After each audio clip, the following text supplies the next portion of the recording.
स्वागत है उन सभी भारत माँ के वीरों का जिन्होंने निर्णय लिया है कि अब अपना जीवन इस देश के लिए समर्पित हम करेंगे। आप सभी का एनडीए और सीडीएस एक पेपर नहीं है, एक जज्बा है वर्दी को पाने के लिए और देश पर अपने आप को न्यौछावर करने के लिए। इस प्यार भरे इस सफर में मैं आप लोगों के लिए ये बहुत प्यारी सुदर्शन सीरीज शुरू कर चुका हूं मेरे दोस्तों, और ये जितनी भी क्लासेस आप लोगों को मिली है ये बेहतरीन content to the point exam oriented आप लोगों के लिए है। तो आज हम आप सभी के साथ मिलकर डिस्कस करेंगे क्लोज टेस्ट की बहुत गहरी प्यारी प्यारी बातें जो आप लोगों को एग्जामिनेशन में फुल मार्क्स भी दिलाएंगी और आप लोगों के सिलेक्शन को सुनिश्चित भी करेंगी। तो चलिए शुरू करते हैं। तो मेरे बच्चों, आज हम आपके साथ मिलकर चर्चा करेंगे क्लोज टेस्ट की सारे पॉइंट्स पर। हर चीज को बड़े ध्यान से समझिएगा और फिर कुछ क्वेश्चंस की प्रैक्टिस भी आप लोगों के साथ करेंगे। देखिए मेरे बच्चों, जो क्लोज टेस्ट आप लोगों को दिया जाता है ना, क्लोज टेस्ट के अंदर जो मेहनत करने की बात है वो दो चीजों पर मेहनत करने की बात है। पहली मेहनत हमें करनी है ग्रामर पर, ठीक है, और दूसरी मेहनत हम लोगों को करनी है वोकैबुलरीज पर। अब आप कहोगे सर मेहनत तो हम करते ही आ रहे हैं, आखिर इसमें मुद्दा क्या है वो भी तो बताओ। मेरे नन्हे प्यारे छोटे भाइयों, आप लोगों के एग्जामिनेशन में जब भी क्लोज टेस्ट पूछा जाता है तो क्लोज टेस्ट इन दो चीजों के आधार पर ही पूछा जाता है, यानी कि जो ब्लैंक्स आपको मिलते हैं या तो वो ग्रामर ओरिएंटेड होते हैं या फिर वोकैबुलरी ओरिएंटेड होते हैं। ग्रामर की अगर हम बात करते हैं तो ग्रामर में आप लोगों को पार्ट्स ऑफ स्पीच की अच्छी नहीं, मैं कहूंगा आप लोगों को पार्ट्स ऑफ स्पीच की बहुत अच्छी जानकारी होनी चाहिए कि कहाँ एडजेक्टिव लिखा जाता है, कहाँ एडवर्ब, किस वजह से आर्टिकल्स का यूज होता है, किस वजह से डिटरमिनर्स की सीक्वेंसिंग को ठीक हम करते हैं, ठीक है ना। पार्ट्स ऑफ स्पीच के अनुसार आप लोगों को एक खास चीज जिसे हम कहते हैं वर्ब, और वर्ब का जिसे हम कहते हैं एडवांस, सर वर्ब का हम कहते हैं मूड। वर्ब के आधार पर ही हमारा आता है टेंस और वर्ब के आधार पर ही हमारा आता है क्या चीज, वॉइसेस। तो वर्ब के बेसिस पर आप लोगों के क्लोज टेस्ट में ग्रामर के ये 4 पॉइंट्स भी पूछे जाते हैं, इनको हमें ध्यान रखना है, ठीक है बच्चों। और अगर वोकैबुलरीज के बारे में हम बात करते हैं तो वोकैबुलरीज में आप सभी बच्चों को होमोफोन्स का ध्यान रखना है, आप लोगों को ईडियम्स का ध्यान रखना है। ईडियम्स की जगह कुछ एक फ्रेजेस के बेसिस पर ही क्वेश्चन आप लोगों को फंसा कर दिए जाते हैं, ठीक है ना। और कुछ हमारे सामने ऐसे शब्दों पर भी हमें ध्यान देना है जिन्हें हम कंफ्यूजिंग पेयर्स कहते हैं, ठीक है ना। जैसे कंफ्यूजिंग पेयर्स का एक उदाहरण मैं आप लोगों से पूछ लेता हूं। जैसे एक शब्द मैंने लिखा बेटा स्टोरी, एक शब्द मैंने लिखा मेरे छोटे भाई स्टोरी, इन दोनों में क्या फर्क है? तो आप कहोगे सर बोलने में तो एक ही जैसे लग रहे हैं, है ना, होमोफोन लग रहे हैं, ठीक है ना। लेकिन अगर हम इनके डिफरेंस को समझने की कोशिश करें तो यहाँ पर बात कहानी है और यहाँ किसी भी मकान की मंजिल है, ठीक है। तो ये कंफ्यूजिंग पेयर्स के बेसिस पर आप लोगों से सवाल पूछे जाते हैं। मैं अगर आपसे पूछूं अफेक्ट की बात करूं या फिर अफेक्ट की बात करूं तो इनमें क्या फर्क है? आप कहेंगे सर ये अपने आप में एक वर्ब है और ये अपने आप में एक नाउन है। तो ये जो छोटे छोटे बेसिक्स है ना, इनकी चीजों का हमें ध्यान रखना पड़ता है, ठीक है ना। अब वोकैबुलरी के आधार पर एक और चीज हमें ध्यान रखनी पड़ती है, वोकैबुलरी की टोन के आधार पर भी सवाल पूछा जाता है। टोन का मतलब क्या हुआ? जैसे मान लीजिए मेरे नन्हे बच्चों, आप लोगों के सामने जो पूरा क्वेश्चन दिया गया है उसके अंदर अगर एक नेगेटिव टोन जनरेट होती है तो ऑप्शन में हम सिर्फ और सिर्फ नेगेटिव वर्ड की तरफ ही जाएंगे। मेरी बात समझ रहे हैं, हाँ कि नहीं? तो ये टोन बेस्ड भी हम लोगों के सामने वोकैबुलरीज पूछ ली जाती है। फिर हमसे इसके अलावा और भी क्वेश्चन जो पूछे जाते हैं वो किस बेसिस पर पूछे जाते हैं? सिर्फ इसे हम कहते हैं सराउंडिंग्स, ठीक है ना। सराउंडिंग्स का मतलब आसपास का क्या माहौल बताया जाता है, ठीक है ना। जैसे अगर हम किसी भी नेता के बारे में कोई क्लोज देखें, ठीक है ना, तो उसके आसपास क्या माहौल हो सकता है? फॉलोअर हो सकते हैं, डिबेट हो सकती है, उसके अलावा और भी बहुत सारी ऐसी चीज हो सकती है जो नेता से रिलेटेड है। अगर बात कही जाए, चलो दूसरी तरफ लेकर चलते हैं, अगर किसी राजा से रिलेटेड कोई बात कह दी जाए किसी भी क्लोज टेस्ट में, तो राजा के आसपास क्या क्या चीज हो सकती है? मंत्री हो सकता है, किंगडम हो सकती है, ठीक है, रूलिंग हो सकती है, राजा डिक्टेटर हो सकता है, राजा लिबरल हो सकता है, उसकी रानी, उसका बेटा, उसके आसपास की कोई घटना हो सकती है। तो ये चीजों को हमें बैकग्राउंड के कैटेगरी में समझकर चलना पड़ता है। सराउंडिंग्स भी इसी को हम कहते हैं। कुछ बैकग्राउंड्स ऐसी हैं, जैसे अगर मैं आप लोगों को कहूं, मान लीजिए अगर मैं आपको कहूं पॉपुलेशन के बारे में कोई पैसेज हमें दिया गया है, तो पॉपुलेशन की बैकग्राउंड हमारे दिमाग में चलती रहनी चाहिए कि पॉपुलेशन अगर बढ़ती है तो नेचुरल सी बात है गरीबी बढ़ेगी, बढ़ेगी, गरीबी बढ़ेगी, अनएम्प्लॉयमेंट बढ़ेगा, समझ रहे हैं, और लोगों के बीच में क्या होगा सर, इनजस्टिस भी होगा, लोगों के बीच में क्रिमिनल सेंस भी जाग जाएगी। तो ये सारी की सारी वो चीजें हैं जो बैकग्राउंड है। तो आप लोगों के एग्जामिनेशन में जो क्लोज टेस्ट परेशान आप लोगों को करता है मेरे छोटे भाइयों, क्लोज टेस्ट आप लोगों को चैलेंजिंग भी इसी वजह से लगता है। क्यों? क्योंकि ग्रामर तो हम किसी भी तरीके से कर ही लेते हैं, ठीक है ना, क्योंकि ग्रामर का तो पार्ट्स ऑफ स्पीच हमने पढ़ लिया है, वर्ब के बेसिस पर एडवांस, मूड, टेंस या वॉइसेस, ये चीजें हम लोगों ने अच्छे से पढ़ रखी हैं, समझ रहे हैं। तो इनके बेसिस पर तो हम क्वेश्चन को फिट कर देते हैं, दिक्कत नहीं आती। हमारे लिए जो मेजर प्रॉब्लम आती है वो आती है वोकैबुलरी के लिए, ठीक है ना भाई। अब मेरे बच्चों वोकैबुलरी के लिए आपको क्या करना होगा, वोकैबुलरी को आप लोगों के लिए छोटा सा मैं यहाँ हिंट दे देता हूँ, सलाह दे देता हूँ, आपको जरूर करना है। सबसे पहली बात तो आप लोगों के पास अपनी वोकैबुलरीज होनी चाहिए, ठीक है ना, क्योंकि वोकैबुलरीज एक ऐसी बुक है आप लोगों की जिसके अंदर वोकैबुलरीज को सिलसिलेवार खूबसूरत तरीके से समझने में मतलब बहुत मजा आएगा, ठीक है। मैं आपको क्वेश्चंस बनाते वक्त भी ये चीज रियलाइज कराऊंगा, ठीक है ना। इसके अलावा दूसरी चीज, वोकैब विट्स की हमारे यूट्यूब चैनल पर ही जो आप लोगों को सीरीज प्रोवाइड की गई है, ठीक है ना, प्लेलिस्ट में आप जाकर देखेंगे तो पूरी की पूरी यूट्यूब पर सीरीज आपके लिए दी है वोकैब विट्स में। चैप्टर 1 रूट लेवल पर, चैप्टर 2 वन वर्ड सब्स्टिट्यूशन। तो इस चीज को लेकर जो आपके लिए मेहनत की है वो आपको फायदा उसका उठाना चाहिए। तो ये दो चीजें आप लोगों को इस वाले जोन में बड़ी मदद करने वाली है, ठीक है, ओके। अब आपके मन में आएगा सर देखो आपने बैकग्राउंड बना दी है ना, माहौल सेट कर दिया, अब इस माहौल में ये भी हमें बता दीजिए कि क्वेश्चंस हमें कैसे बनाने हैं। तो क्वेश्चंस बनाने के लिए ना कुछ पॉइंट्स हैं जो आप लोगों को ध्यान रखने हैं। अगर आप उन पॉइंट्स को भूल जाते हैं तो समझ लो क्लोज टेस्ट कभी भी ठीक नहीं होता है, ठीक है। आप में से अच्छे कितने ऐसे बच्चे हैं, ठीक है, कितने ऐसे बच्चे हैं जिन्होंने ये सोचा कि क्लोज टेस्ट की स्पेलिंग ये होनी चाहिए, है ना, क्लोज टेस्ट की स्पेलिंग ये होनी चाहिए, आखिर क्लोज टेस्ट में जेड क्यों लगा दिया गया ये हमको समझ नहीं आया है, ठीक है जी। देखो पहली बात तो ये समझिएगा मेरे बच्चों, यहां पर किसी चीज को क्लोज नहीं करना, बंद नहीं करना। इस क्लोज का मतलब होता है सिस्टमैटिकली सिस्टमैटिकली रिमूव्ड वर्ड।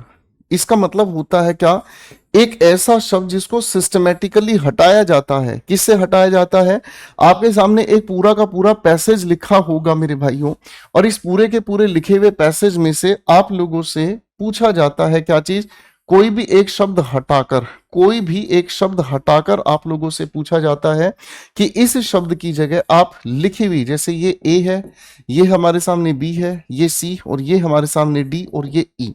अब मेरे छोटे भाइयों क्या कहानी है, सर ए की अपनी 4 चॉइसेस दे दी, बी की अपनी 4 चॉइसेस दे दी, मेरे भाई सी की अपनी 4 चॉइसेस दे दी, और डी की अपनी 4 चॉइसेस, और ई की भी अपनी 4 चॉइसेस, ठीक है ना।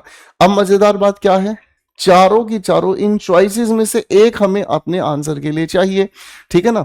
अब ऐसा नहीं करना है कि लिखे हुए पूरे क्वेश्चन को हिंदी में हमने पढ़ा और हिंदी में पढ़कर हमने जचाने की कोशिश की। देखो ये तरीका काम कर जाता है, ये तरीका काम कर जाता है, लेकिन कंफ्यूजिंग पेयर ऑफ वर्ड्स में क्या करोगे, अगर दो शब्द एक जैसे जिनके हिंदी के मीनिंग निकलेंगे वहां तो हम फंस जाएंगे, वहां तो हम गड़बड़ कर देंगे। तो वहां के लिए हमने अपने मन को तैयार करना है।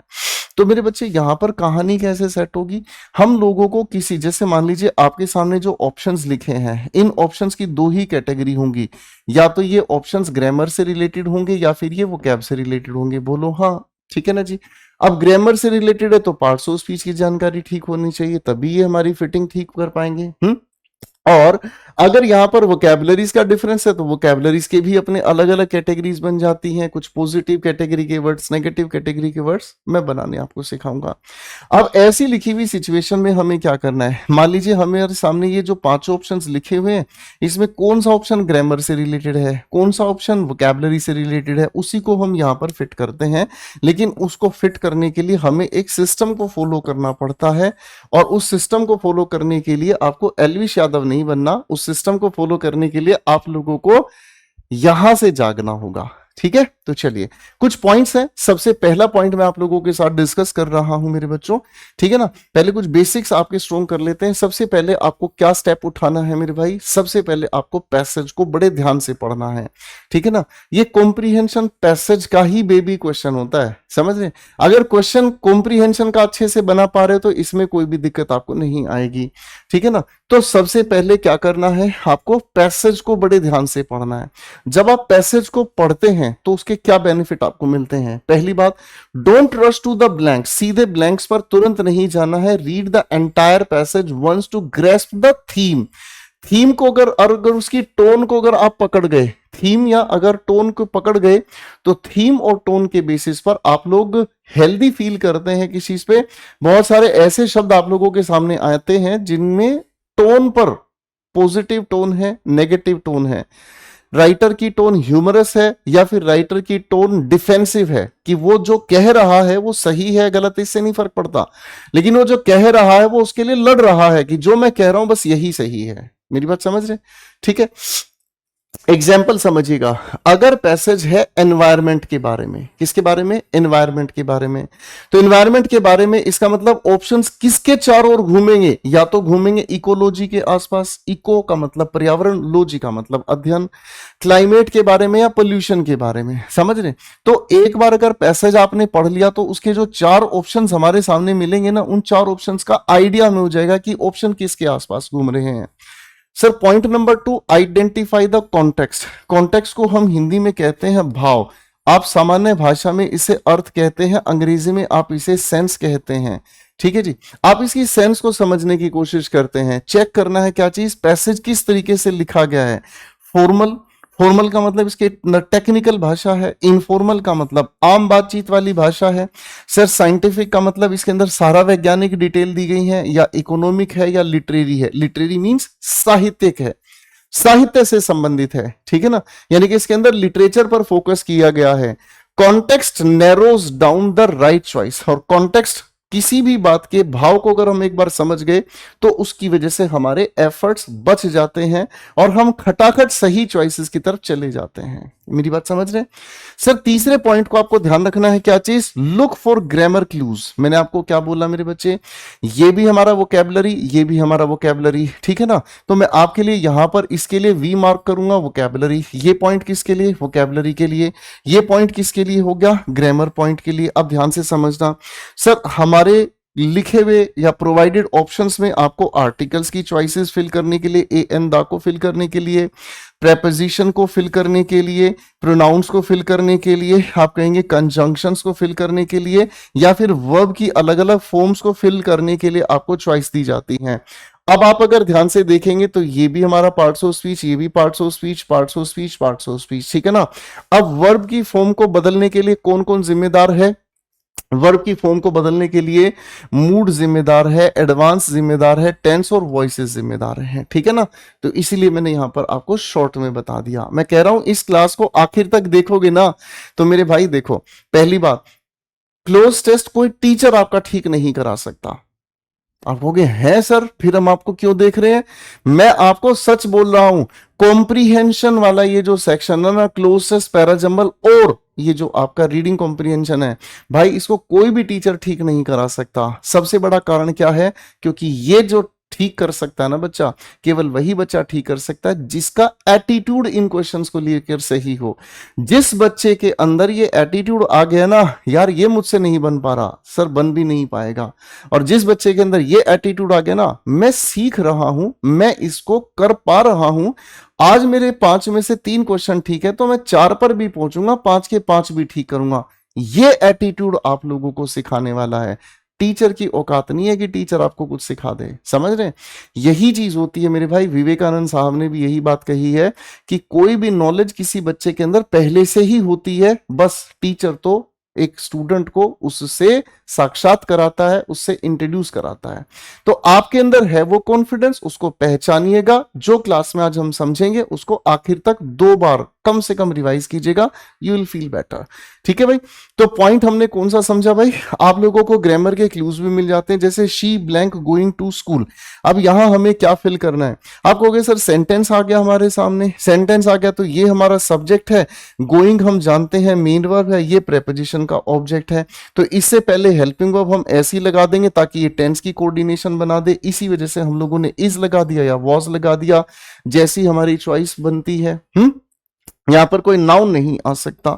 Got my point? ठीक है भाई, अब आते हैं पॉइंट नंबर 4 पर। चेक करना है सब्जेक्ट और वर्ब का अग्रीमेंट। बहुत सारे ऐसे ब्लैंक्स हमारे सामने होते हैं, बहुत सारे ऐसे ब्लैंक्स हमारे सामने होते हैं जो लिखे हुए नजर आते हैं क्या, प्लूरल। अब हमारे सामने जो वर्ब की चॉइसेस है ना, वो वर्ब की चॉइसेस अपने आप में इधर सिंगुलर प्लूरल इधर प्लूरल, तो नेचुरल सी बात है ना मेरे भाई, अगर हमारा सब्जेक्ट ही प्लूरल बैठ जाता है तो प्लूरल के साथ सिंगुलर वाली चॉइसेस तो कंसीडर करने की भी जरूरत नहीं है, भले ही उनका मीनिंग बिल्कुल सिनोनिम है। ठीक है ना, हो सकता है इस लिखे हुए सिनोनिम, इस लिखे हुए शब्द का सिनोनिम सेम मीनिंग हो, लेकिन सिंगुलर और प्लूरल के अनुसार आप लोगों को चॉइसेस पर फोकस करना है। आप मेरी बात समझ रहे? तो सब्जेक्ट वर्ब एग्रीमेंट के लॉजिक्स यहां बहुत काम आते हैं। जैसे उदाहरण की बात करते हैं, verb must agree with the subject in number and tense, जैसे the team blank playing well. अब टीम अपने आप में क्या है, आप सभी बच्चों ने पढ़ा है सर जी, नाउन पढ़ाया आपने हमें, कलेक्टिव नाउन है सर जी। तो कलेक्टिव नाउन का मतलब क्या हुआ, कलेक्टिव नाउन अपने आप में एक ऐसा नाउन है जो कि ग्रुप को रिप्रेजेंट करता है। अब जब ये ग्रुप को रिप्रेजेंट करता है तो टीम इकट्ठा मिलकर खेल रही है, तो यूनाइटेड सेंस, इसी वजह से यहां पर इज लगा देंगे, आर नहीं लगाएंगे। पॉइंट नंबर 5 कहता है एलिमिनेट रोंग ऑप्शंस, गलत ऑप्शंस को एलिमिनेट करना होगा। अब देखो ये मेथड तो हम शुरू से यूज करते आ रहे हैं बाबू, हमारे सामने 4 चॉइसेस हैं। अब इन 4 चॉइसेस में हमें गलत ऑप्शंस को हटाना है, सही पर खुद पहुंच जाएंगे। मैं अक्सर इस बात को मजाक में ऐसे भी कहता हूं कि अगर जिंदगी में सही इंसान चुनना हो ना, तो गलत ऑप्शंस को, गलत इंसानों को अपनी जिंदगी से हटाना शुरू कर दो, आप सही पर खुद ब खुद पहुंच जाओगे। ठीक है ना, तो सही ऑप्शंस का मतलब कैसे ढूंढना है, गलत हटाना है, एलिमिनेट करना है। ठीक है ना, स्ट्राइक करते चले जाओ, काटते चले जाओ वर्ड्स को दैट डोंट फिट ग्रामेटिकली और लॉजिकली। यहां लॉजिकली का मतलब क्या होता है, जो वोकैब वाले आधार पर काम कर रहे हैं। This boosts accuracy. ठीक है भाई, नेक्स्ट पॉइंट हमारे सामने आता है क्या चीज, वॉच कोलोकेशंस। कोलोकेशंस के बारे में समझिएगा। बहुत सारी ऐसी वर्ब होती हैं, बहुत सारी ऐसी वर्ब होती हैं जो वर्ब्स हिंदी के अनुसार नहीं, जो वर्ब्स लिखे हुए सेंटेंस में ऑब्जेक्ट के अनुसार फिक्स्ड बिहेवियर लेकर चलती हैं। मैं अगर आपके सामने कहूं she did a mistake, she did a mistake, तो हिंदी तो इसको सही जचा रही है, हिंदी तो ये कह रही है उसने एक गलती की, हिंदी तो ये सही कह रही है कि उसने एक गलती की। ठीक है, लेकिन हिंदी के हिसाब से इंग्लिश नहीं बनती। सर किसी भी गलती की अगर हम बात करते हैं तो गलती के लिए डिड यूज नहीं किया जाता, गलती के लिए वर्ब का एग्रीमेंट मेड, या फिर हम इसी के लिए यूज करते हैं क्या चीज, कमिटेड। समझ रहे मेरी बात? तो कभी कभी किसी ऑब्जेक्ट के साथ किसी वर्ब का फिक्स्ड बिहेवियर होता है, उसी को हम कोलोकेशन कहते हैं। अब ध्यान से समझिएगा, कुछ ऐसे शब्द हैं नेचुरली जाते हैं टुगेदर। ठीक है ना, जैसे डिसीजन के लिए आप कहेंगे सर मेक यूज होगी वर्ब इसके साथ। ठीक है, मेक क्या है, स्ट्रोंग टी, मेक क्या है, हैवी रेन। आप कहोगे गलत हो रहा है सर, है ना, टी के साथ स्ट्रोंग टी होता है, समझ रहे हैं आप। टी के साथ आप ये नहीं कह सकते कि सर इसके लिए स्मार्ट कह दें, है ना। रेन के लिए हैवी यूज किया जाता है, बिग यूज नहीं किया जाता। ठीक है ना, तो ये सारे क्या है हमारे सामने, collocations. Knowing collocation helps spot the correct option, जल्दी से करेक्ट हो जाता है। 7th, pay attention to connectors. Connectors का मतलब क्या होते हैं, जो आइडियाज को लिंक करते हैं। अब इस बात को थोड़ा सा ध्यान से समझना क्योंकि ये बहुत इंपॉर्टेंट पॉइंट है।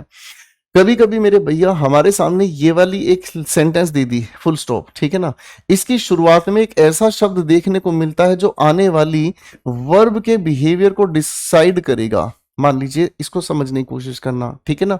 अब यहां पर अगर मान लीजिए लिखा हुआ मिलता है हमें ऑल्दो, ठीक है, चलो ऑल्दो से भी सरल भाषा में लेकर चलते हैं। अगर मान लीजिए यहां पर एक कंजंक्टिव एडवर्ब देखने को मिल जाए, हाउएवर।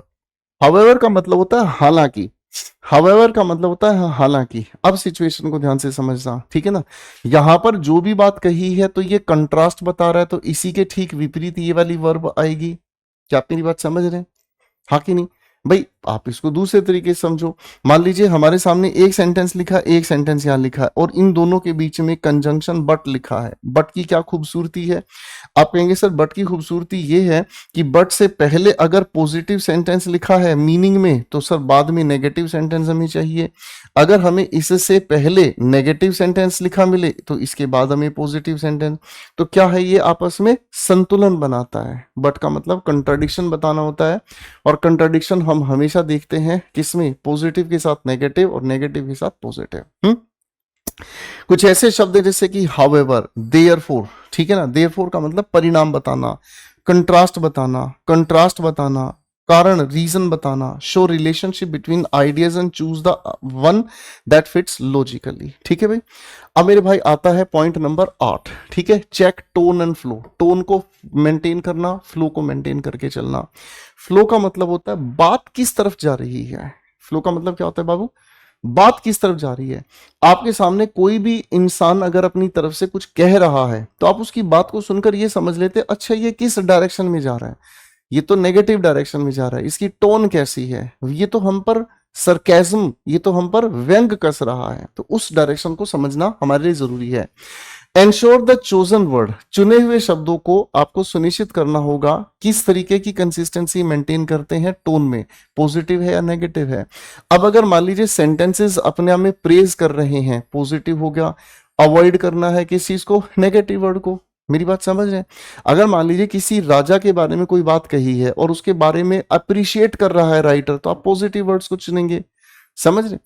अगला पॉइंट हमारे सामने आता है डोंट ओवरथिंक। ये है आप लोगों की जिंदगी का सबसे बड़ा एग्जामिनेशन को डुबोने वाला रीजन। क्या? ओवरथिंक। कभी कभी नहीं, बहुत सारे स्टूडेंट्स हमारी लाइव क्लासेस में भी ओवर थिंकिंग की वजह से डैमेज होते हैं। कैसे? जैसे मान लीजिए मैं आपको कोई भी क्वेश्चन बनाना सिखाता हूं, तो कोई बच्चा आया, बच्चे ने क्या कहा? सर अगर इसकी जगह मैं ये कर दूं तो, अगर इसकी जगह ये लिखा होता तो, अगर इसका मुझे ये मीनिंग बनाना होता तो।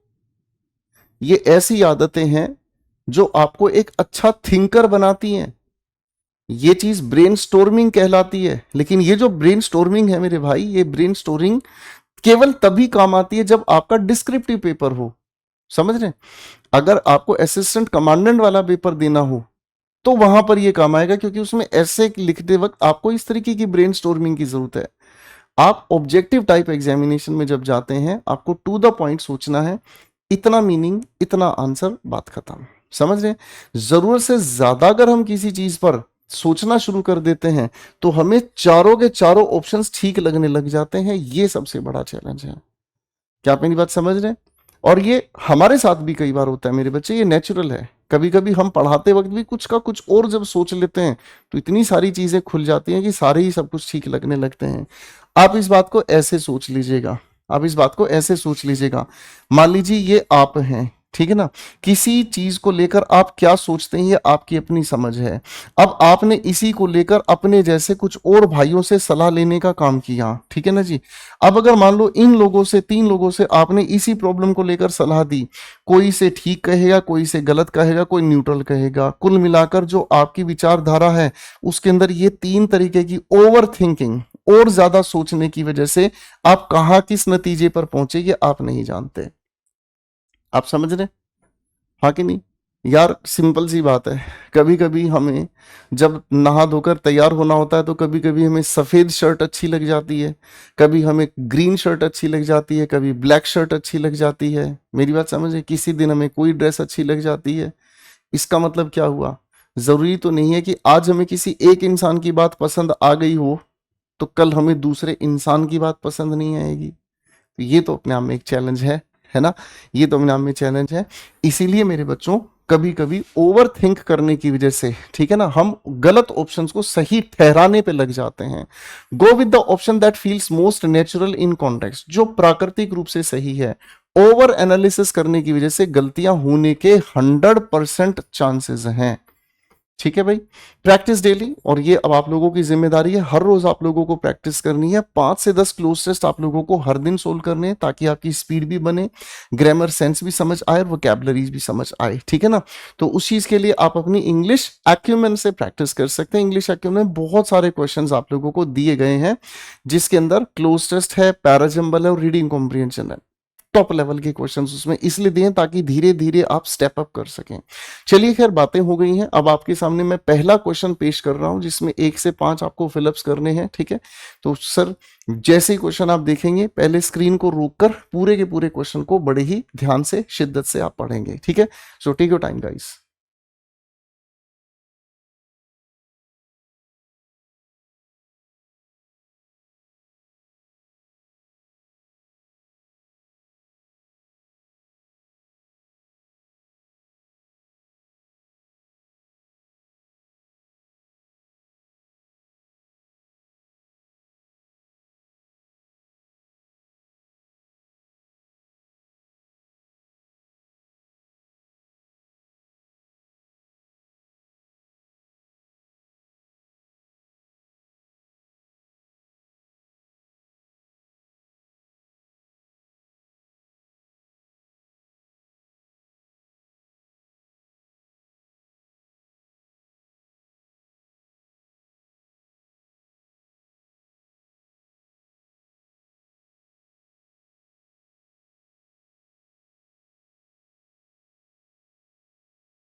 अब मेरे साथ इस क्वेश्चन को पढ़ के देखेंगे मेरे भाई। एनी ऑफ द चेंजेस, यानी कि जो भी परिवर्तन हुए उनमें से कोई भी एक, to the insolvency and bankruptcy code.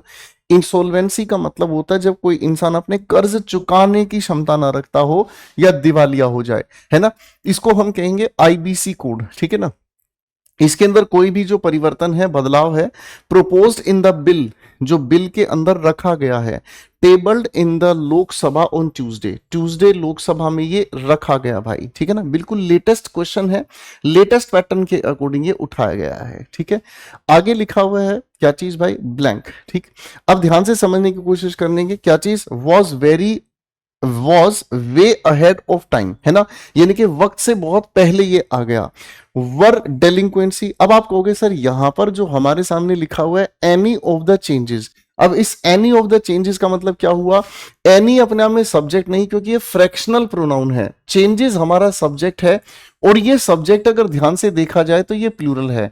अब इस प्लूरल सब्जेक्ट के साथ हमें प्लूरल कैटेगरी की वर्ब चाहिएगी, क्यों, क्योंकि चेंजेस के बाद ये टू द इंसॉल्वेंसी बैंकरप्सी ये जो लिखा है ना, ये इस प्रेपोजिशन का ऑब्जेक्ट है मेरे भाई। आगे हम देखते हैं मेरे भाई, ये लिखा हुआ जो proposed in the bill tabled in the Lok Sabha on Tuesday, ये सारा का सारा पार्टिसिपल फ्रेज है जो इस बिल के बारे में बता रहा है।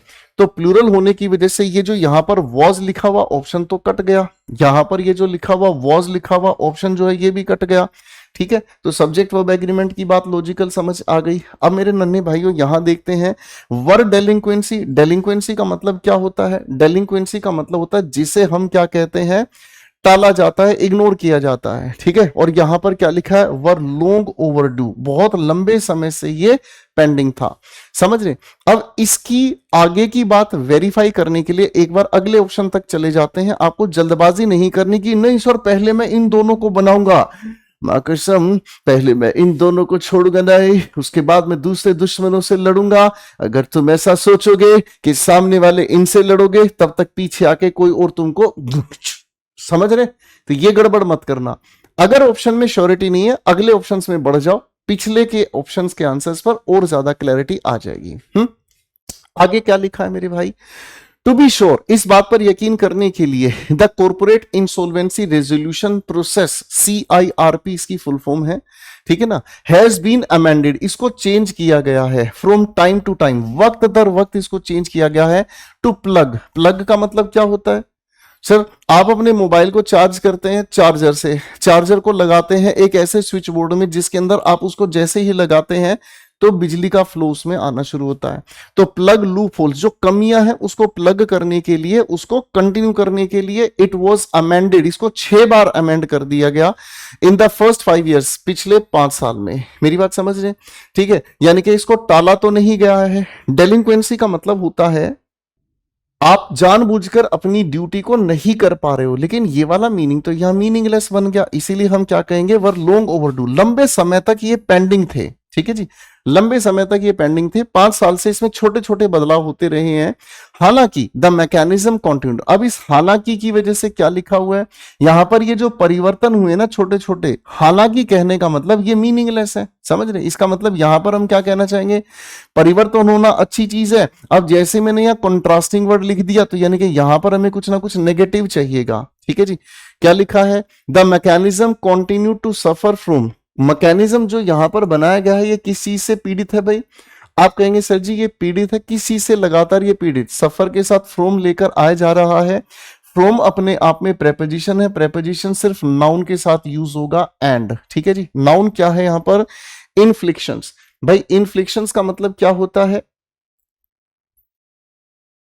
इन्फ्लिक्शंस का मतलब होता है कोजिंग पेन। ठीक है ना, यानी कि एक ऐसी एक्टिविटी एक्ट्स एज अ, इसको शॉर्ट में लिख लेते हैं, ठीक है ना, कोई भी ऐसी चीज जो कोजिंग पेन, जो तकलीफ को बताने का काम करती है। इन्फ्लिक्शंस अपने आप में नाउन है। इनफर्मिटीज की अगर हम बात करते हैं तो फर्म का मतलब होता है रिजिड होना, और इन लगाने की वजह से जो रिजिड नहीं है, कठोर नहीं है, ताकतवर नहीं है, तो इनफर्मिटीज का मतलब क्या होता है, वीकनेस की बात यहां पर कही गई है। ठीक है ना, जो कमियां हैं, किसी सिस्टम की जो कमियां हैं उनके बारे में यहां पर बात कही गई है, खामियां आप इसे कह सकते हैं। इनफ्रिंजेस का मतलब क्या हुआ बेटा, इनफ्रिंजेस का मतलब होता है जब किसी भी चीज को आप नियम को तोड़ते हैं, इनफ्रिंजेस कहते हैं। वॉयलेशंस मैं इसके बारे में कह सकता हूं, वॉयलेशंस। ठीक है जी, और इनफेरेंसेस का मतलब क्या होता है, किसी चीज के मीनिंग को समझना, है ना, यानी कि कंक्लूजन निकालना, तो ये इसका कंक्लूजन है। अब देखो क्वेश्चन को कैसे हम लोग ऑप्शन से एलिमिनेट करेंगे। ठीक है ना, however the mechanism continue to suffer from, यहां पर किसी दर्द की बात कही है, आप कहोगे सर दर्द की बात यहां पर नहीं कही गई है। ठीक है ना, अब यहां पर ये जो मैकेनिज्म है, क्या इसके अंदर कुछ उल्लंघन है, इस तरीके की बात वैलिड नहीं है। उल्लंघन किस चीज का बताया गया है, कौन सा नियम यहां पर तोड़ा गया है, कौन से कंक्लूजन को सफरिंग की कैटेगरी में हम लेकर जाएंगे, कोई भी पॉसिबल नहीं। आप कहेंगे सर वीकनेस, कुछ खामियां थी, कुछ कमजोरियां थी इस सिस्टम के अंदर, जिसकी वजह से बार बार मैकेनिज्म सफर करता है, परेशान रहता है। And as was highlighted by the Supreme Court in its recent order, ठीक है ना, in the Bhushan steel JSW steel case, resolutions have come about, सामने आए हैं, हुए हैं ऐसे नियम, ऐसे निर्णय लिए गए हैं at the cost of regulatory compliance. ठीक है ना, रेगुलेटरी, रेगुलेशन किसे कहते हैं, देखो रूल और रेगुलेशन दो वर्ड आप हर जगह सुनेंगे। रूल का मतलब तो हो गया मेरे बच्चे नियम, ठीक है, और रेगुलेशन का मतलब उस नियम को किस तरीके से लागू किया जाता है। अब देखो ये वही रेगुलेटरी बना है, ठीक है ना, कि उस नियम का लागू करना, उसका कैसा पालन किया जाता है, इस चीज के ऊपर इन्होंने फोकस किया है।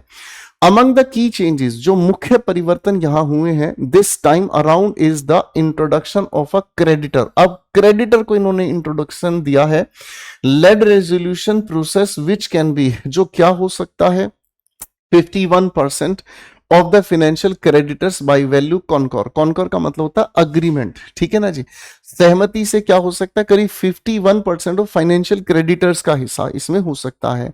अब यहां पर हमारे सामने क्या लिखा है, विच can B, which can B.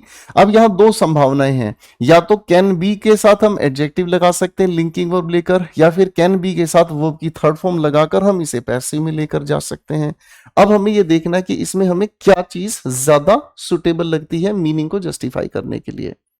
अब देखो यहां जो लिखा हमारे सामने है ना, पहली बात तो लिखा kicked of providing, kicked out provided, kicked of provided, kicked out providing. देखो अब बात को ध्यान से समझने की कोशिश करना, अगर आप किसी भी कंपनी में किसी इंसान को किक आउट करते हैं तो इसका मतलब होता है उसको निकाल दिया, एक्सपेल कर दिया, ठीक है ना जी, एक्सपेल करने का मतलब होता है निकाल देना। तो किक आउट की बात तो यहां पर आप नहीं करेंगे, क्यों नहीं करेंगे, आप कहेंगे सर यहां पर क्रेडिट के आधार पर जो रेजोल्यूशन प्रोसेस रखा गया है इसको क्या है 51% के आधार पर, ठीक है ना, इस कंडीशन पर of the financial credits by value concur, ये सहमति हुई है, तो यहां पर एक्सपेल तो करने की सेंस नहीं बनती है। तो ये दो चॉइसेस हमारे सामने गई, ठीक है ना। अब आप लोगों ने कंडीशनल सेंटेंसेस लिखने जब सीखे मेरे साथ, तो आपने क्या समझने की की कोशिश करें। किक ऑफ का मतलब होता है किसी भी चीज की जरूरत अगर पड़ती है तो स्टार्ट इसका अर्थ निकलता है, यानी कि स्टार्टेड इसका सेंस बनता है। प्रोवाइडिंग कंडीशन को बताने के लिए यूज नहीं होता, तो सर यहां पर हम क्या कहेंगे, किक्ड ऑफ का मतलब क्या हुआ, किसी चीज की जरूरत पड़े तो उसको शुरू कर दिया जाता है, ठीक है ना, हाँ कि नहीं भाई। नॉर्मल सी बात है, अगर मान लीजिए किसी एरिया में किसी क्षेत्र में अगर पानी की कमी है तो जरूरत पड़ने पर किक ऑफ कर दिया जाता है, क्या, बैराज से पानी को किक ऑफ कर दिया जाता है, ठीक है ना। अब प्रोवाइडेड कंडीशन बताने वाला हमारे सामने शब्द है, ठीक है ना। अब देखो ये ग्रामर वाला पॉइंट यहां पर मिल गया, ठीक है ना। इडियोमैटिक एक्सप्रेशन भी हमें चाहिएगा और ग्रामर की नॉलेज भी चाहिएगी। आगे पढ़ते हैं मेरे भाई, क्या लिखा है मेरे बच्चे, this is primarily an out of court process, court से बाहर का ये एक प्रोसेस है। An approval from national company law tribunal would not be required, उसकी भी आवश्यकता नहीं होगी, वुड नॉट बी रिक्वायर्ड, ठीक है। अब यहां रिक्वायर्ड हमारे सामने आगे कहता है सम पार्टी ऑब्जेक्ट्स, अगर पार्टी कोई भी ऑब्जेक्ट करती है तो यहां पर हमें क्या चाहिए भाई, कंडीशन बताने वाला एक शब्द चाहिए, है ना। तो सर मोर ओवर कंडीशन नहीं बताता, मोर ओवर का मतलब होता है जब कोई इंफॉर्मेशन में आगे ऐड करता है कोई भी चीज। सर ये नेगेटिव टाइमिंग की बताने वाला, नेगेटिव टाइम क्लॉज बताने वाला, इसका मतलब होता है टिल नॉट, मतलब हिंदी में जब तक नहीं, ठीक है ना। यहां में कंडीशन बताना है, कैसे फिर से समझिएगा, ये एक प्राइमरीली कोर्ट से बाहर ही लिया गया फैसला है जिसको नेशनल कंपनी लॉ ट्रिब्यूनल ने, ठीक है ना, वुड नॉट बी रिक्वायर्ड, क्या रिक्वायर्ड नहीं है, जब तक रिक्वायर्ड नहीं है, जब तक कोई पार्टी इस पर ऑब्जेक्शन नहीं करता, नहीं की तो इफ नोट की सेंस में हमें यहां पर अनलेस लेकर जाना पड़ेगा, इफ और नोट का। अब ये देखो कंडीशनल क्लॉजेस आपने जो पढ़ा है मेरे साथ उसके आधार पर ये टॉपिक का फायदा हमने उठाया, ठीक है ना। जब तक कोई पार्टी इस पे ऑब्जेक्ट नहीं करती, experts point out that the Reserve Bank of India circular of June 2019 did, ठीक है, in a sense empower creditors को और ज्यादा सशक्त बनाने के लिए to initiate CIRP, but it will now become more effective, ज्यादा प्रभावशाली ये हो जाएगा as this is being codified, क्योंकि इसके लिए अब अलग तरीके से कोड लिखे जा रहे हैं, सिस्टम बनाया जा रहा है ऑन द प्लस साइड, और इसका फायदा है। अब देखो यहां जैसे ही आपने देखा ऑन द प्लस साइड, जैसे आपने यहां पर देखा ऑन द प्लस साइड, तो यानी कि आप पॉजिटिविटी की तरफ लेकर जा रहे हैं, ठीक है ना। Creditor initiated resolution process should be faster and more cost effective, कम खर्चे में और जल्दी काम होने वाला ये चाहिए, इससे कम हो जाएगा burden on the judicial system, judicial system पर बोझ भी कम हो जाएगा, वरना हर कोई क्या है, इंसॉल्वेंट, दिवालिया घोषित हो जाएगा, बिना पैसे का घोषित हो जाएगा और वो अपना पैसा लौटा नहीं पाएगा, है ना। और जिसको पैसा लेना है वो जाके कोर्ट में खड़ा हो जाएगा। And help minimise the disruptions to the operations of the company, company के जो फंक्शंस है, काम है, वो भी रुकने से बच जाएंगे। At the same time however one is not sure how well this arrangement will work since the board of directors would continue, क्योंकि ये कोई नहीं जानता कितने लंबे समय तक ये ठीक चलेगा, क्योंकि जो बोर्ड ऑफ डायरेक्टर्स है ना, would continue, would model auxiliary base होमोफर्ब, अब कंटिन्यू के साथ हम सामान्यतः क्या यूज करते हैं, इन्फिनिटिव यूज करते हैं, ठीक है ना जी। Supervised by the resolution professional, यानी कि आरपी के द्वारा इसको सुपरवाइज, इसकी देखरेख की जाएगी, who will be appointed by the committee of creditors, committee of creditors इसकी देखरेख करेंगे, ठीक है ना। To burn the midnight oil का मतलब होता है देर रात तक पढ़ाई करना, आप सभी जो पढ़ाई कर रहे हैं देर रात तक जगते हैं, तो इसी के लिए एक बहुत प्यारी इडियोमैटिक एक्सप्रेशन बनती है, to burn the midnight oil. Sir इसकी बात नहीं है, देख रेख की बात कही है। टू हिट द सैक का मतलब होता है टू रिलैक्स, मजदूर सारा दिन मेहनत करता है, दोपहर जब उसे मिलती है वो बोरी चटाई बिछाता है, उसी पे सो जाता है। रेस्ट करने की बात नहीं, इसकी तो देख रेख है। स्पिल द बीन्स का मतलब होता है सीक्रेट रिवील करना, मेरी बात समझ रहे हैं सर, यहाँ सीक्रेट तो कुछ है ही नहीं, यहाँ सिर्फ यही कहा है कि ये जो बोर्ड ऑफ डायरेक्टर्स है ना, तब तक इसको लीड करेंगे जब तक इसको ये वाला बंदा जो अपॉइंट किया गया इसकी निगरानी नहीं करेगा। तो आप कहेंगे क्या चीज, to be in the driver seat, ठीक है, ड्राइवर की सीट में होना। अब ड्राइवर सीट का मतलब होता है किसी चीज का कंट्रोल होना, गाड़ी जब भी कोई चला रहा होता है उसी के हाथ में तो कंट्रोल होता है भाई, वही तो गाड़ी की मूवमेंट, दाएं बाएं मुड़ना है नहीं मुड़ना है, इन चीजों का ध्यान रखता है, वेरी सिंपल, ठीक है, तो एक अलग तरीके का बिल्कुल लेटेस्ट पैटर्न का क्वेश्चन आप लोगों के लिए मैंने कराया, और इस क्वेश्चन के अंदर मैंने कुछ कमियां ढूंढना आप लोगों को सिखाया कि किस वजह से कौन से शब्द को हम हटाते हैं। ठीक है बच्चों, ओके। अब एक और क्वेश्चन आप लोगों के लिए मैं दे रहा हूं, जरा क्वेश्चन नंबर 6 से 10 तक ये क्वेश्चन पहले आप पढ़ेंगे, फिर इसके आंसर्स बनाने मेरे साथ शुरू करेंगे। टेक योर टाइम, समय दीजिएगा, पहले इसको पढ़िएगा।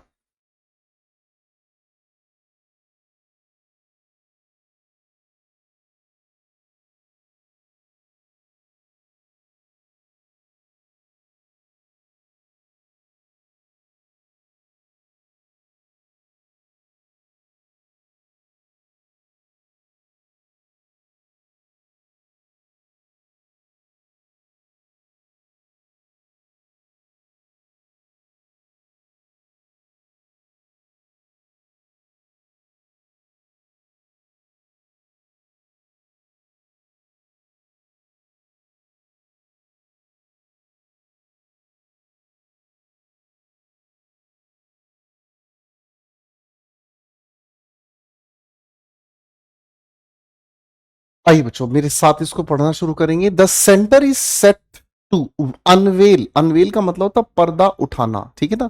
वेल का मतलब पर्दा है, अन का मतलब हटा देना। तो केंद्र सरकार जो है वो तैयार है an AI powered tool, AI के आर्टिफिशियल इंटेलिजेंस के आधार पर जो टूल इन्होंने तैयार किया है to automatically generate minutes, minutes का मतलब होता है सूक्ष्म बिंदु। कभी भी कोई मीटिंग होती है तो उसके बाद मीटिंग में डिस्कस क्या हुआ उन सारे बिंदुओं को लिखने का काम, ऑफ मीटिंग्स ऑफ ग्राम सभा, ग्राम सभा में जितनी भी मीटिंग हुई है, ठीक है ना। तो सचिव जी समझ रहे हैं, जो भी मीटिंग अलुआ मीटिंग हो रहा है ना, उसके सारे पॉइंट्स को अब बनाने के लिए एआई जनरेटेड एक टूल तैयार किया जा रहा है, इस बारे में बात कही है। नेम्ड एज सभासार, इस नाम से इसको लॉन्च किया जा रहा है। It blank in Tripura from this Independence day and thereafter it will be made available to other states, ठीक है ना। अब यहां इट यूज किया गया है इस टूल के लिए, ठीक है ना। अब यहां पर इसको लॉन्च करने की अगर बात कही है तो खुद ब तो खुद लॉन्च होगा नहीं, तो यानी कि ये जो लिखी हुई बात है ये पैसिव में होनी चाहिए। पैसिव में तो इट विल लॉन्च नहीं चलेगा, ठीक है जी। Will be rolled out, rolled out का मतलब क्या होता है, किसी भी चीज को जब क्या किया जाए, सामने लाया जाए, पेश किया जाए, लॉन्च किया जाए। तो ये बात बिल्कुल सही जा रही है, एक भी इसमें इंच की गलती नहीं है। Will be called out, call out का मतलब क्या होता है, किसी को क्रिटिसाइज कर देना, समझ रहे हैं। तो यहां तो क्रिटिसाइज की सेंस ही नहीं है, ठीक है ना। अनफर्ल, सर एक्टिव वॉइस नहीं चलेगा। अनफर्ल का मतलब होता है किसी को हवा में खोल देना, ठीक है ना, अनफर्ल होता है, समझ रहे हैं। लड़की लोगों का शौक होता है अपनी जुल्फों को एकदम से खोलती हैं, वो क्या होता है, क्या लगाते हैं भाई सोनू, क्लचर। साला तुमको बहुत पता है, नाम तुम्हारा सोनू है, तुमको जे क्लचर का पता है। ये आस्की में बर्बाद है सोनू भाई, सोनू के लिए कमेंट कीजिएगा जरा, ये सुधर जाए, ताकि वो ऐसे खोलती हैं, जुल्फे ऐसे हवा में लहराती हैं, ठीक है ना, उसी को हम अनफर्ल कहते हैं। देखो बच्चों, दो तरीके से झंडे के लिए काम किया जाता है ना। हमारे प्यारे भारत का अपना जो तिरंगा झंडा है भाई, अनफर्ल का मतलब क्या होता है, ध्यान से समझने का काम करना। अनफर्ल का मतलब होता है जो हमारा झंडा है ना उसको खोला जाता है, समझ रहे हैं। और होइस्ट का मतलब क्या होता है, होइस्ट का मतलब होता है उसे फहराया जाता है, ठीक है जी, बात समझ रहे हैं। तो इस पॉइंट के आधार पर हम इस चीज को समझ सकते हैं। आगे बढ़ते हैं मेरे छोटे भाइयों। In Tripura from independence day and thereafter it will be made available to other states, दूसरे स्टेट्स में भी इसको अवेलेबल कराया जाएगा। Said an official union minister of Panchayati Raj Rajiv Ranjan Singh Lalan, इन्होंने, जो यूनियन मिनिस्टर हैं यानी कि संघ, जो हमारे मंत्री साहब हैं ये, and his deputy professor SP Singh Baghel will unveil Sabhasaar Thursday in new Delhi, नई दिल्ली में इसको सर अनवेल किया जाएगा, लॉन्च किया जाएगा। On the eve of the independence day a source said that, एक सोर्स के द्वारा ये कहा गया है, The Sabasar is built on Bhashini, an AI powered language, Bhashini के आधार पर इसको तैयार किया गया है। जो ट्रांसलेशन है, platform launched by the government with अपने आप में प्रेपोजिशन है, प्रेपोजिशन तब चले जब नाउन चले। लेकिन अब समस्या क्या हो गई, विद के साथ लिटरेसी जो है ना, ये अपने आप में क्या है भाई, आप कहेंगे सर ये नाउन है। आगे लिखा लैंग्वेज एंड डिजिटल डिवाइड्स, ठीक है ना, इन अलग अलग क्षेत्रों के हिसाब से इसको बांटकर तैयार किया जा रहा है, ठीक है भाई। तो आप कहेंगे सर इन देखो लिटरेसी का मतलब साक्षरता के आधार पर, भाषा के आधार पर, डिजिटल डिवाइड्स, डिवाइड्स का मतलब जो बटा हुआ हिस्सा है। तो यहां पर the intention to rupture, rupture का मतलब क्या होता है, किसी चीज को तोड़ देना, ठीक है ना जी। किसी भी चीज को अगर हम कहने की कोशिश करते हैं तो ब्रीच कर देना, तोड़ देना, फॉलिंग आउट कर देना, या किसी भी चीज को अलग थलग कर देना। तो ये तो अलग थलग तो करने की बात नहीं है, समझ रहे हैं? यहां पर ये वाली बात तो नहीं चलेगी। एन सर, गोल से पहले आर्टिकल एन का तो यूज हो ही नहीं सकता, ये तो वैसे ही गलत हो गया, ठीक है ना। अ मिशन ऑफ एस्ट्रेंजिंग, अजनबी बना देना, है ना। एस्ट्रेंजिंग का मतलब होता है एक दूसरे से अलग हो जाना, एक दूसरे से मतलब क्या होता है ना, अजनबी बन जाना, ठीक है ना। तो ये वाली भी बात नहीं है। तो क्या है, एन एम ऑफ ब्रिजिंग, ठीक है ना। ये एक ऐसा एम है जो ब्रिज करेगा, यानी कि आपसी दूरी को कम करेगा, साक्षरता के आधार पर, भाषा के आधार पर और डिजिटल आधार पर जो डिवाइड्स बने हुए हैं। Therefore it enables transcription in all major. Transcription का मतलब क्या होता है, आप जो भी चीज बोल रहे हैं, आप जो भी चीज बोल रहे हैं, मान लीजिए मेरे सामने तमिल भाषा का कोई जानकार है, तो तमिल भाषा का जो भी जानकार है वो तमिल में ही सुनना चाहेगा, तो मेरी हिंदी को तमिल के अंदर कन्वर्ट करके लिखने के जो अक्षर हैं उसे ट्रांसक्रिप्शन कहते हैं।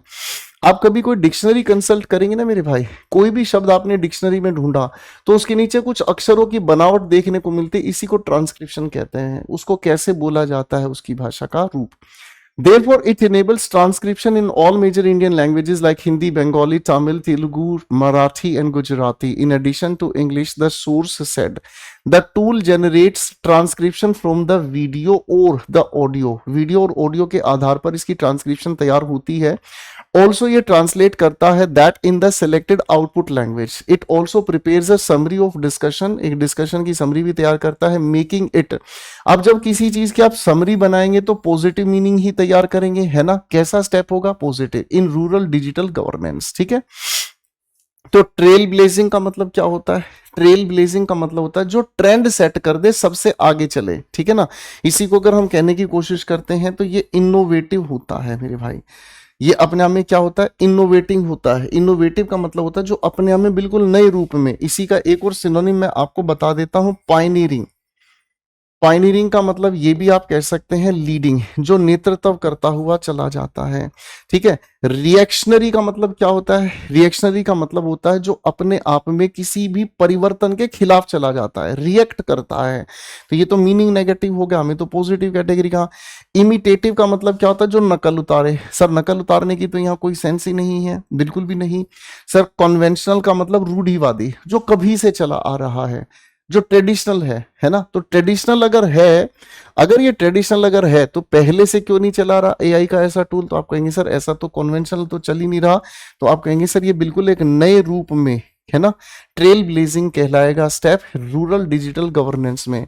अकॉर्डिंग टू द सोर्सेज, बहुत सारे सोर्सेज के आधार पर द सभासार लेवरेजेस। भाई लेवरेजेस का मतलब क्या होता है, लेवरेज का मतलब होता है किसी भी चीज के फायदे, समझ रहे हैं। कहा गया लेवरेज, भाई लेवरेज का मतलब होता है किसी चीज के बेनिफिट, ठीक है ना, या फिर किसी चीज को जो रिलैक्स मिलता है, प्लस पॉइंट मिलता है।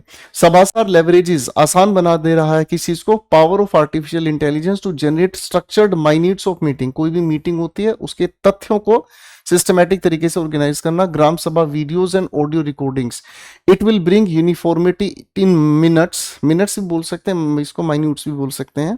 ये उनके अंदर यूनिफॉर्मिटी ले आता है, एक रूपता ले आता है, ठीक है ना, of gram sabha meetings across the country. As the saying goes, जैसे कि कहावत है आपने सुनी होगी, सो इट्स रियल। अब इस कहावत का डिसीजन लेने से पहले इसका मीनिंग समझना। इसका मीनिंग पॉजिटिव तो, हालांकि यहां तक टोन जो जा रही है वो पॉजिटिव ही जा रही है भाई, समझ रहे हैं। ये जो परिवर्तन है, मीटिंग जिसको सामान्य लोग नहीं समझ पाते थे, उनके लिए इसको कन्वर्जन देना होगा। तो यहां से मीनिंग पॉजिटिव जा रहा है। अब इस कहावत का मीनिंग यहां, so its real impact will be seen once it is in active use, ठीक है। जैसे इसका यूज होना शुरू होगा तब इसका असली रूप हमें देखने को मिल जाएगा, ठीक है ना। The panchayat officials can use their E Gram Swaraj login credential. जो पंचायत के अधिकारी हैं वो ई ग्राम स्वराज लॉगिन, अपने जो उन्होंने पासवर्ड या पासकोड सेट किए हैं उसको वो यूज कर सकते हैं to upload video and audio recordings on Sabhasaar blank record keeping, ठीक है ना। इंश्योरिंग, इंश्योरिंग का मतलब होता है किसी चीज का बीमा करना। इंश्योरेंस वर्ड बना है बीमा करना। आप गाड़ी खरीदते हैं, अपना बीमा कराते हैं, तो यहाँ बीमा तो करने की जरूरत नहीं है, सुनिश्चित करने वाली बातचीत है। सुनिश्चित कौन सा शब्द है? एंश्योर। इस एंश्योर का मतलब होता है to make sure of something, किसी चीज को श्योर करने की यहां पर बात है। अब यहां लिखा है हमारे सामने meticulous, ensuring meticulous record keeping, तो इसका मतलब क्या हुआ? बहुत ध्यान से, बहुत ही ज्यादा ध्यान से किसी भी चीज की रिकॉर्ड को रखा जाना। तो बहुत ध्यान से रिकॉर्ड कब रखना है, तो ये हमारे सामने करेक्ट होगा। यहां पर एंश्योरिंग परफंक्टरी जो वर्ड लिखा है, परफंक्टरी का मतलब क्या होता है? लापरवाही से। तो ये तो लापरवाही अगर हम कहते हैं, केयरलेसनेस की अगर हम बात करते हैं, केयरलेसनेस की अगर हम बात करते हैं, ठीक है ना, तो ये तो नॉनसेंस हो जाएगा। मेरी बात समझ रहे हैं? ठीक है, ये केयरलेसनेस की अगर बात करोगे तो मीनिंग उल्टा हो जाएगा। ठीक है, परफंक्टरी का मतलब अपने आप में क्या हो गया भाई? केयरलेस। ठीक है, तो आप कहेंगे ये वाली बात हमारे सामने आ गई है। अब यहाँ एक कहावत के हिसाब से क्या कहना है? Rome was not built in a day, एक दिन में रोम नहीं बना, यानी कि किसी काम को होने में बहुत लंबा समय लगेगा। लेकिन यार ये तो डिजिटल प्रोसेस ऐसा है कि एआई से ये टूल बन गया है।